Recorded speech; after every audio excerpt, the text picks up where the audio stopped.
Dans une avancée historique, 3 nations d'Afrique de l'Ouest ont franchi une étape majeure vers l'unité, qui pourrait avoir des implications de grande portée à travers le continent. Le Burkina Faso, le Mali et le Niger ont convenu de progresser vers la création d'une confédération entre leurs pays, menant éventuellement à une possible fédération.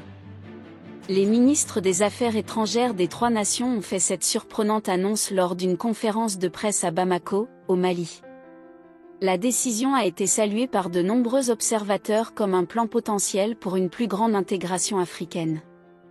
Elle fait suite à la décision du Kenya et du Rwanda d'autoriser la libre circulation entre leurs pays pour tous les citoyens africains. Cette région pourrait-elle mener la charge vers de futurs États-Unis d'Afrique? C'est la vision séduisante mise de l'avant par cet accord. Mais la réalisation d'une telle vision pourrait se heurter à d'importants obstacles politiques et logistiques. Néanmoins, beaucoup célèbrent cet accord révolutionnaire entre 3 des pays influents de la région sahélienne de l'Afrique. Que pourrait signifier cet accord pour l'avenir des déplacements, du commerce et de la coopération à travers l'Afrique? Le réseau d'information Kilimandjaro examine l'histoire complète.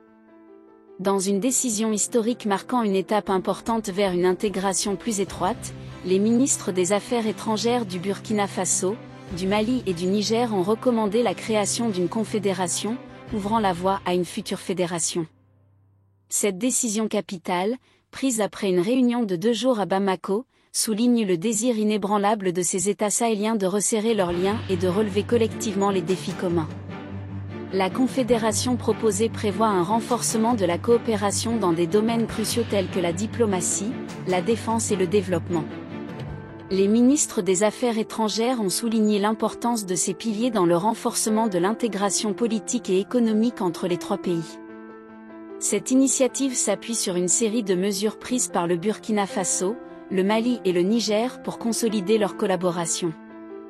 À la mi-septembre, leurs dirigeants militaires ont signé un pacte de défense mutuelle, la charte du Liptako-Gourma, établissant l'Alliance des États sahéliens, AES. L'objectif de l'AES est de s'attaquer aux menaces à la sécurité et de favoriser la croissance économique dans la région. Plus récemment, fin novembre, les ministres de l'économie et des finances des pays se sont réunis et ont recommandé la création d'un fonds de stabilisation, d'une banque d'investissement et la mise en place d'un comité chargé d'étudier une union économique et monétaire. Ces mesures renforcent l'engagement indéfectible des 3 nations à approfondir leur intégration économique.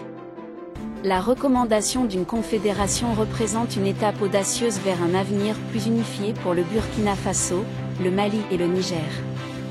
Bien que les modalités de la confédération et de la future fédération restent à finaliser, cette évolution constitue une étape importante dans l'histoire de ces pays d'Afrique de l'Ouest.